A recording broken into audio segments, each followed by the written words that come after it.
इधर मौनी सुमित के घर के हॉल में अकेली बैठी है, जबकि सुमित अपने कमरे में काम कर रहा है। शाम हो गई थी। सुमित तैयार होकर कार की चाबी लेकर नीचे आया। मौनी अभी भी वहीं बैठी थी, किसी गहरी सोच में डूबी हुई। सुमित ने पूछा, क्या कर रही हो?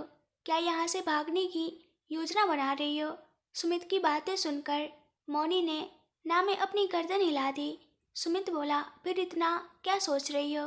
कुछ नहीं राम बाबू, मैं एक बार अपनी माँ को देखना चाहती हूँ। क्या आप मुझे उनके पास ले चलेंगे?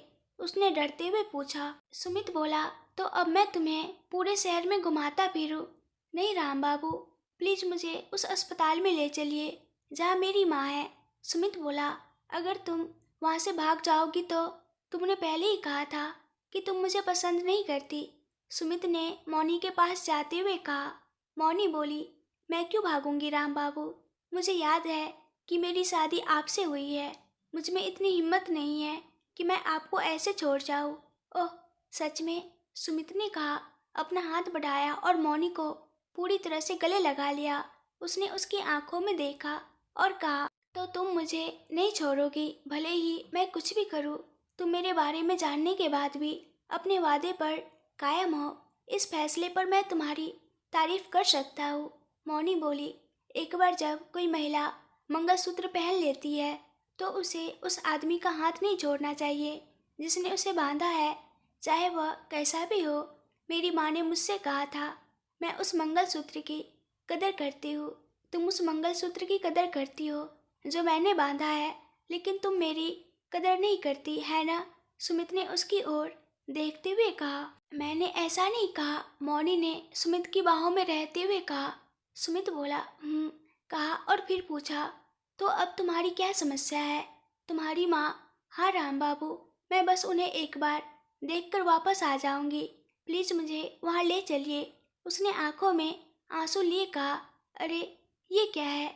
सुमित ने कहा। मौनी के आंसू अपने अंगूठे से पोंछते हुए, तुम रोते हुए भी इतनी प्यारी लगती हो, उसने एक मुस्कान के साथ कहा।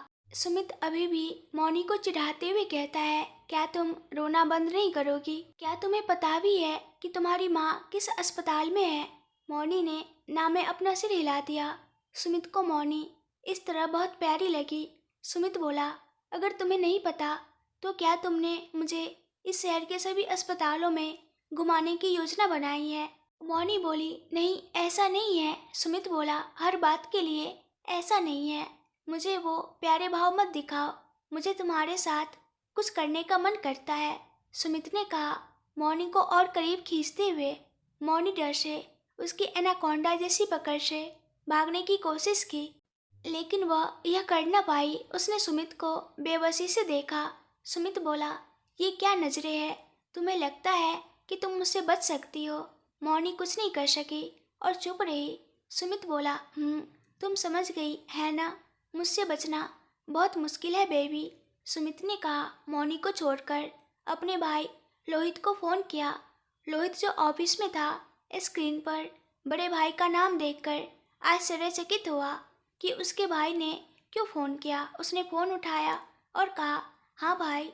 सुमित बोला, तुम कहाँ हो? लोहित बोला, ऑफिस में भाई। सुमित बोला, ठीक है।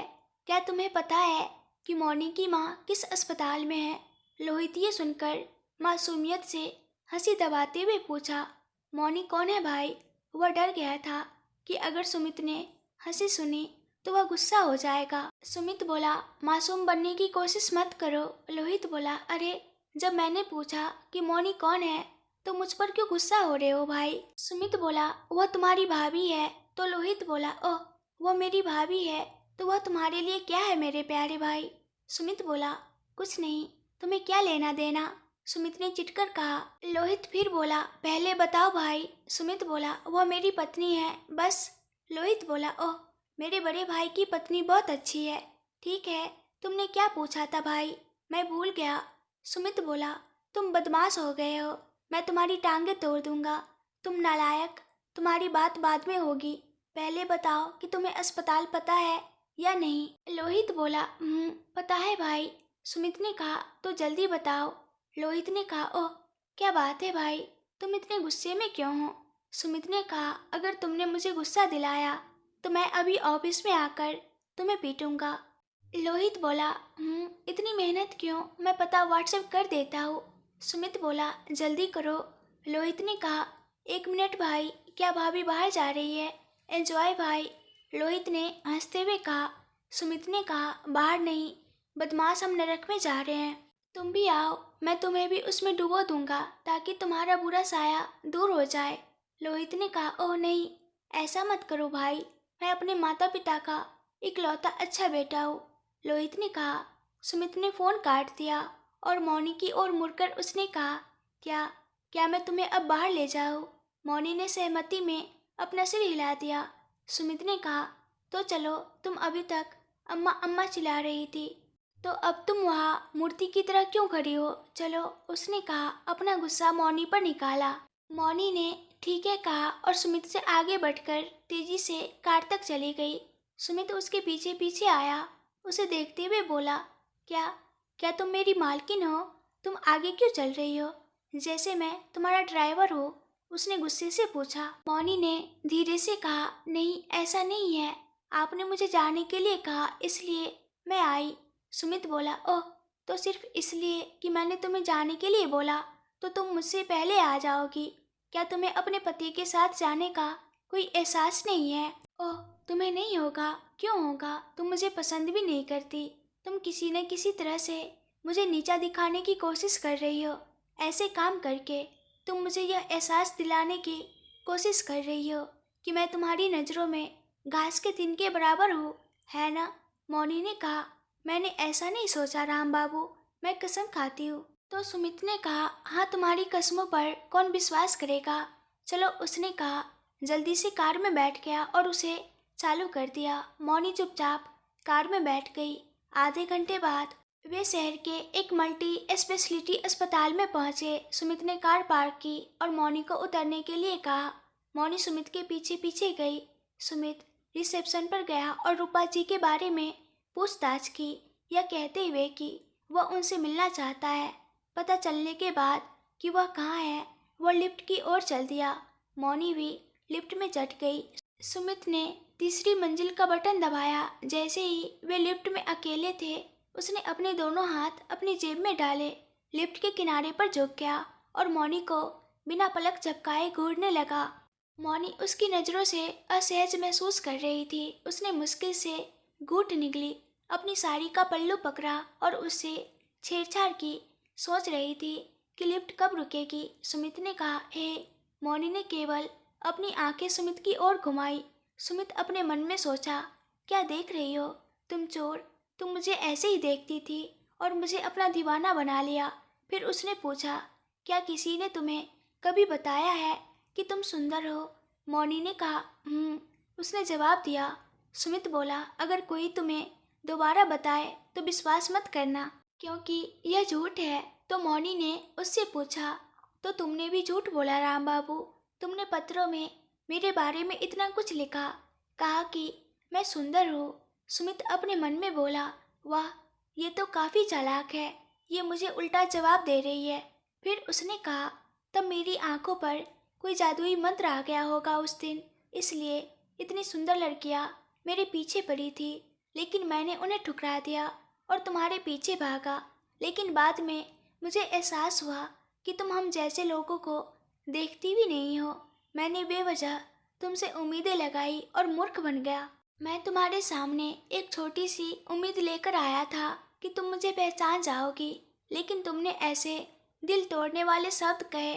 मौनी ने उदासी से कहा, मैं तुम्हें पहचानने की स्थिति में नहीं थी राम बाबू, मैं अपने दुखों में थी, लेकिन वह सब आपके लिए अनावश्यक है ना? हाँ, यह मेरे लिए अनावश्यक है, उसने लापरवाही से कहा और जैसे ही लिफ्ट का दरवाज़ा खुला, बाहर निकल गया। मौनी भी बाहर निकल गई। रूपा जी एक विशेष कमरे में हैं, उनका समय पर इलाज चल रहा है, लेकिन उनमें जरा सी भी हरकत नहीं है। यह भी नहीं पता कि वह जीवित है या नहीं। सुमित के उस कमरे में जाने के बाद मौनी भी गई। अपनी माँ को बिस्तर पर देखकर वह उनके पास गई और अपनी माँ का हाथ पकड़कर रोने लगी। तुम कब उठोगी माँ? अगर तुम भी चली गई तो मैं बिल्कुल अकेली रह जाऊंगी। प्लीज माँ, तुम्हें जल्दी उठना होगा, उसने अपने मन में सोचा और रो रही थी। सुमित ने रूपा जी को और मौनी को इस तरह रोते हुए देखा और कमरे से बाहर आ गया। तभी रास्ते से जा रही एक लड़की ने सुमित को देखा और तेजी से आकर सुमित को गले लगाया। सुमित ने लड़की को यह सोचकर अलग कर दिया कि वह कौन है। हाय सुमित, लड़की ने नखरे से कहा। सुमित बोला, निशा तुम? हाँ बेबी, क्या तुमने मुझे पहचाना? उसने पूछा। सुमित थोड़ा मुस्कुराया और हाँ कहा। तुम यहाँ क्या कर रहे हो? निशा ने पूछा। मेरी पत्नी की माँ का यहाँ इलाज चल रहा है। उसने कहा। ओह, तुम्हारी शादी भी हो गई, बधाई हो सुमित, निशा ने कहा और हाथ मिलाया। थैंक यू, सुमित ने कहा। तुम यहाँ कैसे निशा? मैं यहाँ डॉक्टर हूँ सुमित। ओह ठीक है निशा, बाय। बाय बेबी, निशा ने कहा और वहाँ से चली गई। निशा ने भी उसे प्रपोज किया था, लेकिन उसे यह सब पसंद नहीं है। उसने निशा से बेशर्मी से कहा, मुझे वह प्यार व्यार नहीं चाहिए, अगर तुम्हें इतना ही चाहिए तो सिर्फ एक रात। निशा भी इसके लिए राजी हो गई और सुमित के गेस्ट हाउस आ गई। इधर सुमित को ये बात पता नहीं चली कि जब निशा आई और सुमित को गले लगाया तो मौनी कमरे से बाहर आ गई थी और उन्हें देख रही थी। जैसे ही सुमित पीछे मुड़ा, मौनी उसे अपनी बड़ी बड़ी आंखों से देख रही थी। सुमित ने मन में सोचा, हे भगवान, ये कब बाहर आ गई और ये मुझे उल्लू की तरह क्यों देख रही है? बस तुम्हारी माँ से मुलाकात खत्म हुई, हम घर चले या तुम यहीं रहोगी? उसने पूछा। चलो, मौनी ने कहा और पूछा, वह लड़की कौन थी? सुमित ने सोचा, ओह नहीं, इसने देख लिया और अनजान बनते हुए पूछा, कौन लड़की? जो आई और तुमसे फेविकॉल की तरह चिपक गई, उसने कहा। सुमित बोला, ओह वो मेरी दोस्त है। मौनी बोली, किस तरह की दोस्त? सुमित ने कहा, तुम्हें क्या लेना देना कि वो किस तरह की दोस्त है? मौनी बोली, मतलब क्या तुम मुझे नहीं बताओगे? जानकर क्या करोगी? सुमित ने कहा मौनी के करीब आते हुए। मौनी घबराहट से इधर उधर देखने लगी और बोली, राम बाबू, ये अस्पताल है। ओह, तो अगर ये हमारे घर पर होता तो ठीक होता, सुमित ने बहुत चढ़ाकर कहा। मौनी बोली, मैंने ऐसा नहीं कहा। तो सुमित बोला, तो तुमने कैसा कहा? मैंने कुछ नहीं कहा, चलो घर चलते हैं, मौनी ने कहा।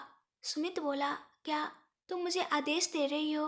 और अब इतना मासूम चेहरा मत बनाओ, तुम्हारी वजह से मैं आज बाहर नहीं जा सका घूमने। सुमित ने मौनी को घर पर छोड़ दिया और कहा, तुम अंदर जाओ, मुझे बाहर कुछ काम है, मैं रात के खाने के समय तक आ जाऊंगा, खाना बना लेना। और अपनी कार में वहाँ से चला गया। सुमित की कार को जाते हुए देखकर मौनी ने सोचा, ये अब कहाँ जा रहे हैं?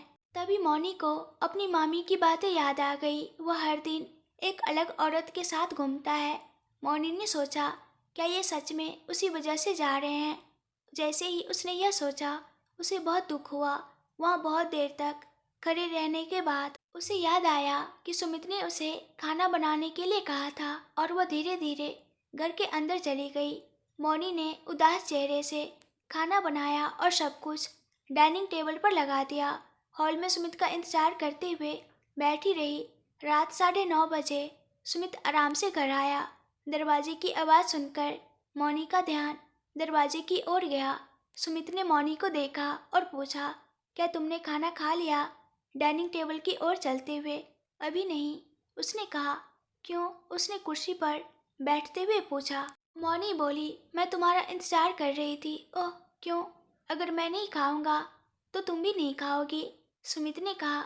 मौनी चुपचाप सुमित को खाना परोस रही थी। जब मैं यहाँ पूछ रहा हूँ तो तुम जवाब क्यों नहीं दे रही हो? उसने कहा। मौनी का हाथ पकड़कर उसे अपनी गोद में खींच लिया। मौनी असहज महसूस कर रही थी और सुमित की गोद से उठने की कोशिश करने लगी। मौनी, मुझे गुस्सा मत दिलाओ, मैं तुम्हें बता रहा हूँ, मुझे पसंद नहीं है। जब मैं बात कर रहा होता हूँ तो तुम इस तरह चुप रहती हो, उसने गुस्से से कहा। मौनी ने धीरे से कहा, पहले आप खा लीजिए। सुमित ने अपने दांत पीसते हुए थाली को दूर धकेल दिया और झटके से मौनी को एक तरफ कर दिया। वह लंबे कदम उठाकर अपने कमरे में चला गया। मौनी ने मन में सोचा, मैंने ऐसा क्या कह दिया जो उसे इतना गुस्सा आ गया? वह बिना खाए ही चला गया। यहाँ मुझे गुस्सा होना चाहिए। मौनी ने दूसरी थाली में खाना परोसा और डरते हुए उसके कमरे में गई। जब मौनी अंदर गई तो सुमित कपड़े बदलकर बिस्तर पर पैर फैलाकर बैठा फोन देख रहा था। मौनी हिचकिचाते हुए कदम सुमित की ओर बढ़ाए और उसे पुकारा, राम बाबू क्या है? सुमित ने बिना सिर उठाए जवाब दिया, मैं खाना लाई हूँ, प्लीज खा लीजिए। मुझे नहीं खाना, आपने कहा था कि आप भूखे हैं।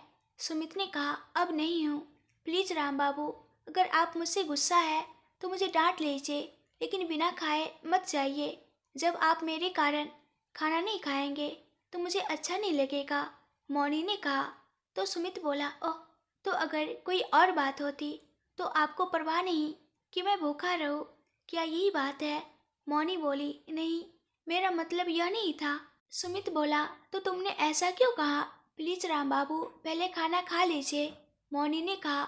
सुमित बोला, मेरा अभी खाने का मन नहीं है। मौनी ने सोचा, हे भगवान, ये इतनी जिद्दी क्यों है? प्लीज राम बाबू, ठीक है तो तुम मुझे खिला दो, मैं खा लूँगा। मैं मौनी ने आंखें बड़ी करके पूछा, हाँ क्या कोई और है इस रूम में क्या? सुमित ने पूछा। मौनी बोली, नहीं, कोई नहीं है। सुमित बोला, तो मुझे कौन खिलाएगा? तुम ही ना। मौनी बस उसे देखती रही। सुमित बोला, अच्छा, क्या तुम मेरी पत्नी नहीं हो जिससे मैंने शादी की है? तो अगर पति की पत्नी उसे नहीं खिलाएगी तो क्या पड़ोसन आकर खिलाएगी? मूर्ख, तुम्हारे अंदर एक अच्छी पत्नी का एक भी गुण नहीं है। तुम्हें अपने पति की देखभाल करना भी नहीं आता। मौनी ने यह सब सुना और सोचा, क्या उसके अंदर ये गुण नहीं है? मौनी बोली, क्या क्या कह रहे हैं आप? सुमित बोला, अब तुम मुझे खिलाओगी या मैं सो जाऊँ? मुझे नींद आ रही है, मैं आपको खिलाती हूँ, मौनी ने कहा और थाली लेकर सुमित के पास गई। जैसे ही मौनी सुमित के सामने खड़ी हुई, उसने अपनी आंखों से उसे अपने बगल में बैठने का इशारा किया। मौनी हिचकिचाते हुए सुमित के बगल में बैठ गई और चावल मिलाने लगी। उसने चावल और करी मिलाई और कांपते हाथों से उसके मुंह के पास ले गई। सुमित ने उसकी आंखों में देखते हुए निवाला लिया। उसके होठ उसके उंगलियों को छू गए। सुमित के होठों के उसके हाथ को छूते ही मौनी अकड़ गई। कुछ देर रुकने के बाद उसने उसे एक और निवाला दिया। आज अगर तुम मुझे खिलाओगी तो यह मेरे ना खाने के बराबर है, सुमित ने कहा। जिस तरह से वह उसे खिला रही थी उसे देखते हुए, आप ठीक से नहीं खा रहे राम बाबू, मौनी ने कहा। अरे, मैंने क्या किया? सुमित ने जवाब दिया। जैसे ही सुमित ने ये कहा, मौनी ने अपना झुका हुआ सिर उठाया और धीरे से सुमित की आंखों में देखा। ओह, अगर यह मुझे ऐसे देखेगी तो यह मुझे अपनी नजरों से मार डालेगी, खरूस लड़की। सुमित ने मनी मन उसे कोसा। क्या तुम मुझे खिलाओगी या नहीं? मैं खिलाऊंगी, उसने कहा। और 1 घंटे तक सुमित को आराम से खिलाने के बाद वह अपने हाथ धोने चली गई। अरे, क्या तुम नहीं खाओगी? मैं खाऊंगी, उसने जवाब दिया। चलो, मैं भी नीचे आता हूँ, सुमित ने कहा और नीचे चला गया। मौनी डाइनिंग टेबल पर बैठी खाना खा रही थी, जबकि वह सोफे पर बैठकर अपना फोन देख रहा था। जैसे ही मौनी ने खाना खत्म किया, सुमित अपने कमरे में चला गया। मौनी उसके पीछे पीछे गई। मौनी इस बात से परेशान थी कि कहाँ सोया जाए। सुमित ने मौनी को देखकर व्यंग से कहा, क्या मुझे तुम्हारे लिए एक अलग बिस्तर मंगवाना पड़ेगा? क्या यह किंग साइज बिस्तर तुम्हारे लिए काफ़ी नहीं है? यह बात नहीं है, वह बुदबुदाई। फिर क्या बात है? मैं सोच रही थी कि क्या आप मेरे बगल में सोने में सहज होंगे। ओह, तो क्या मुझे फर्श पर सोना चाहिए? सुमित ने सीधे मौनी को देखा और पूछा, क्या यही बात है या कुछ और? मौनी वह कहने में असमर्थ थी। कोई भी लड़की चाहेगी कि उसका पति उसका हो, और सबसे पहले और सबसे महत्वपूर्ण बात केवल उसका हो। जब से उसे सुमित के अतीत के बारे में पता चला है, उसका दिल दुख रहा है। उसकी आंखों में बिना उसकी अनुमति के आंसू भर आए। तुम अभी क्यों रो रही हो मौनी? तुम्हें पता था कि मैं शादी करने से पहले कैसा था, तो तुम अब ऐसे क्यों कर रही हो? वह क्या कह सकती थी? किसी भी पत्नी का दिल टूट जाएगा अगर उसका पति किसी और के साथ अपना शरीर साझा करता है। मौनी इस विचार को सहन नहीं कर सकी। सिर्फ तुम्हारे रोने से मैं फिर से कुंवारा नहीं हो जाऊंगा, है ना? मौनी ने उन शब्दों पर सुमित को गुस्से से देखा। सुमित बोला, ओह, क्या तुम गुस्सा हो? बस अब आकर लेट जाओ। मौनी आई और उनके बीच एक तकिया रखकर लेट गई। सुमित बोला, ओह, यह मुश्किल काम है। उसने तकिया को देखते हुए कहा, तो यह तकिया मुझे तुम्हारे पास आने से रोकेगा? आप मेरे पास क्यों आएंगे? मौनी ने पीछे मुड़कर देखते हुए पूछा। एक पति अपनी पत्नी के पास आता है, क्या तुम्हें नहीं पता? क्यों? मौनी बोली, मुझे नहीं पता। ठीक है, मैं तुम्हें बताता हूँ। क्या हो गया अगर तुम्हें नहीं पता? सुमित ने कहा। धीरे से अपना हाथ तकिए पर रखते हुए मौनी ने घबराहट में तकिया पकड़ लिया और कहा, राम बाबू, आपका मेरे पास आना ठीक नहीं है, मैं आपको बता रही हूँ। सुमित बोला, ओह, सच में? तुम क्या करोगी? तो मौनी बोली, मैं आपका क्या कर सकती हूँ? सुमित बोला, तो क्या मुझे तुम्हें कुछ करना चाहिए? क्या? क्या है? मौनी ने डरते हुए पूछा। सुमित बोला, तुम्हें क्यों बताऊँ, इधर आओ। नहीं, मैं नहीं आऊँगी। तो तुमने मुझसे शादी क्यों की? क्या किस्मत है? मौनी ने अपने आप से कहा। सुमित बोला, क्या कहा? थोड़ा तेज बोलो ताकि मैं सुन सकूं। मौनी बोली, अगर तुम सुनोगे तो मुझे जिंदा दफना दोगे। मैं तुम्हें क्यों बताऊं जो तुम सुन सको? उसने अपने मन में सोचा। बाहर से उसने बहुत मासूम चेहरा बनाया और सुमित को देखा। मुझे अपनी मूर्खतापूर्ण कहानियां मत सुनाओ। अंदर से तुम मुझे कोस रही हो, लेकिन बाहर से तुम ऐसे दिख रही हो जैसे एक बच्चा जो उंगली मुंह में डालने पर नहीं काटेगा। मौनी बोली, मैं कुछ ऐसा नहीं सोच रही राम बाबू। सुमित बोला, सच में? हाँ, सच में। तो सुमित कहता है, मुझे तुम पर विश्वास नहीं है। मौनी बोली, अगर आपको विश्वास नहीं है तो जाओ, मुझे नींद आ रही है, मैं सोने जा रही हूँ। मौनी ने कहा, खुद को पूरी तरह से कंबल से ढककर। सुमित ने सोते हुए मौनी को एक बार देखा। उसे भी नींद आ रही थी, इसलिए उसने बत्ती बंद कर दी और सो गया। जैसे ही सुमित ने बत्ती बंद की, मौनी उठ बैठी और चिल्लाई, राम बाबू, आपने बत्ती क्यों बंद की? सुमित बोला, अरे, बत्ती चालू रहने पर कैसे सोओगे? मौनी बोली, कोई बात नहीं, रहने दो। सुमित बोला, अरे, तुम बकवास कर रही हो, चुपचाप सो जाओ अब, वरना मैं तुम्हें बता रहा हूँ, हमारे बीच कोई तकिया नहीं रहेगा। मौनी उसकी बातों से डरकर वो फिर से खुद को ढक लेती है। दोनों बहुत देर तक जागते रहे, दोनों अपने अपने विचारों में खोए हुए। सुमित बहुत देर तक एक ही स्थिति में रहा और फिर धीरे से मौनी की ओर मुड़ा। मौनी को एक तरफ शांति से सोते हुए देखकर सुमित को पहली बार उससे मिलना याद आ गया। मौनी जो तब इतनी चंचल और खुश थी, अब सब कुछ खो चुकी सी लग रही थी, बस किसी तरह जी रही थी। सुमित के विचार कुछ देर मौनी के इर्द गिर्द घूमते रहे और फिर वो धीरे धीरे सो गया। सुबह जब मौनी उठी तो सुमित उसके बगल में नहीं था। उसने समय देखा तो 7:30 बज रहे थे। सुमित जिम करके बनियान और शॉर्ट्स में कमरे में आया तो मौनी ने उसे ऐसे देखकर अपना मुंह फेर लिया। सुमित बोला, मैं तुम्हारा पति हूँ, तुम ऐसे क्यों मुंह फेर रही हो जैसे किसी और को देखा हो? मौनी घबराहट से बोली, क्या पतियों को सब कुछ दिखाना होता है? सुमित छेड़ते हुए बोला, मैंने अभी तक कुछ उतारा नहीं है, बताओ, अगर तुम चाहती हो तो मैं तैयार हूँ।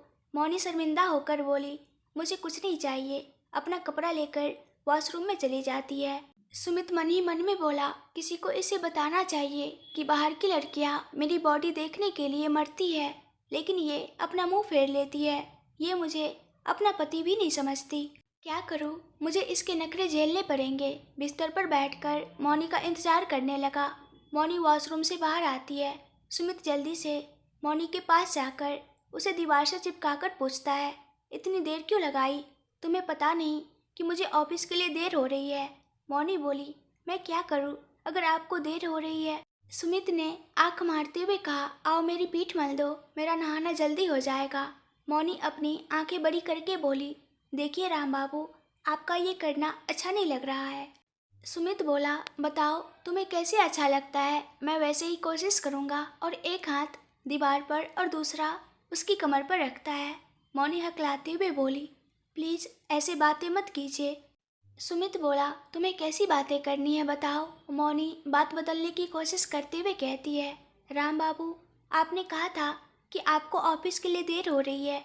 अगर आप मुझे जाने देंगे तो मैं आपके लिए नाश्ता बना दूंगी, प्लीज हट जाइए। सुमित जिद से बोला, नहीं मैं ऐसे ही ठीक हूँ। मौनी बोली, मैं नहीं हूँ। सुमित व्यंग से बोला, ओह अब क्या हुआ, तुम्हें याद रखना चाहिए कि मैं तुम्हारा पति हूँ, मुझे तुमसे कुछ भी करने का अधिकार है। और मौनी के कपड़े के अंदर से मंगलसूत्र निकालकर बाहर कर देता है। मौनी आंसुओं के साथ, हाँ आप मेरे पति हो, मैं मना नहीं कर रही हूँ, लेकिन मैं कुंवारी थी और खुद को सिर्फ अपने पति को ही समर्पित करना चाहती हूँ। क्या आप मेरे लिए वैसे ही रहे हो? सुमित उसकी आंखों में देखते हुए बोला, क्या तुम मेरे बारे में शादी से पहले जानती थी? मौनी चुप रही तो सुमित बोला, तो तुमने मुझसे शादी क्यों की? मौनी फिर चुप रही। सुमित व्यंग से बोला, जब तुम जानती हो कि मैं दूसरी लड़कियों के पास जाता हूँ तो तुम्हें क्यों लगता है कि मैं अपनी पत्नी के साथ कुछ नहीं करूँगा? मौनी सुमित को बस चुपचाप देखती है। इतने में सुमित का फ़ोन बजता है। सुमित कॉल उठाकर चुप रहता है। मानसा जी दूसरी तरफ से बोली, अरे तुम कम से कम हेलो तो बोल सकते हो। अपनी मनपसंद लड़की से शादी करने के बाद भी क्या तुम अभी भी हमसे गुस्सा हो? सुमित हाँ बोला तो मानसा जी बोली, तुम्हें हमेशा हमारी बातें माननी चाहिए। आज तुम्हारी मौनी के साथ सुहागरात है। काम का बहाना बनाकर देर रात तक ऑफिस में मत रहना, समझे? तुम्हारे घर आने तक हम सारी व्यवस्था कर देंगे। अब मैं फ़ोन रखती हूँ। सुमित अपनी माँ की बातें सुनकर मुस्कुराता है और मौनी से कहता है, मेरी माँ का टाइमिंग बिल्कुल सही है। वो कह रही है कि आज हमारी सुहागरात है। मौनी डरी और चिंतित दिखती है। सुमित बोला, अभी चिंता मत करो, ये रात के लिए है, अभी से डरने की जरूरत नहीं है। मौनी भ्रमित होकर बोली, आप ऐसे सुहागरात के बारे में क्यों बातें कर रहे हैं? सुमित बोला, क्या मैं सुहागरात नहीं मना सकता? मौनी बोली, मेरा मतलब था आप ऐसे बात कर रहे हैं जैसे अभी हो रही है। सुमित छेड़ते हुए बोला, तो क्या दिक्कत है?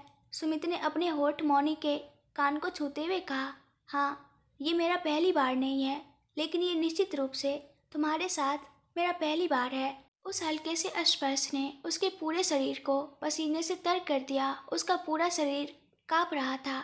सुमित ने मौनी को देखकर पूछा, ये क्या है? तुमने अभी अभी स्नान किया है, फिर तुम्हें पसीना क्यों आ रहा है? उसने अपनी तर्जनी उंगली से उसके माथे से गिरती हुई पसीने की बूंद को पोंछा और उसके चेहरे पर हवा फेंकी। उस हरकत पर मौनी ने अपनी आंखें बंद कर ली। सुमित की कोई हरकत न देखकर मौनी ने धीरे से अपनी आंखें खोली। सुमित मौनी को बहुत ही रोमांटिक तरीके से देख रहा था। मौनी ने उसकी नज़रों को देख अपनी आंखें जमीन पर झुका ली। तुम इतनी प्यारी कैसे हो सकती हो? उसने कहा, उसे कसकर पकड़ने की अपनी इच्छा को मुश्किल से दबाते हुए। अब जाओ, मुझे कुछ कुछ हो रहा है अगर तुम ऐसे ही रहोगी, उसने कहा। मौनी को छोड़कर वॉशरूम में चला गया। वह शावर के नीचे खड़ा हो गया। मौनी रसोई में चली गई, लेकिन उसका पूरा दिमाग सुमित में ही अटका हुआ था। उसकी आंखों में मेरे लिए इतनी मोहब्बत दिखती है, वो ऐसे क्यों बदल गया? उसने सोचा। सुमित के करीब आने से हुई बेचैनी को शांत करने की कोशिश करते हुए उसने पूरी बोतल पानी पी ली। हे भगवान, जब वो मेरे पास आता है तो मेरा शरीर कांपने लगता है। अगर वह मुझे छुएगा, ओह भगवान, मैं कल्पना करने से भी डरती हूँ, उसने अपने मन में सोचा। सुमित फ्रेश होकर और तैयार होकर नीचे आया। मौनी को कहीं न पाकर उसने सोचा, ये कहाँ छुप रही है? अभी भी कहीं काँप रही होगी। अगर आप लोगों को ये कहानी अच्छी लगती है और इस कहानी के आगे के पार्ट्स भी देखने हैं तो प्लीज़ ढेर सारे कमेंट्स करके बताइए और मेरे चैनल को सब्सक्राइब कर दीजिए। इस वीडियो को लाइक एंड शेयर कर दीजिएगा। Thank you.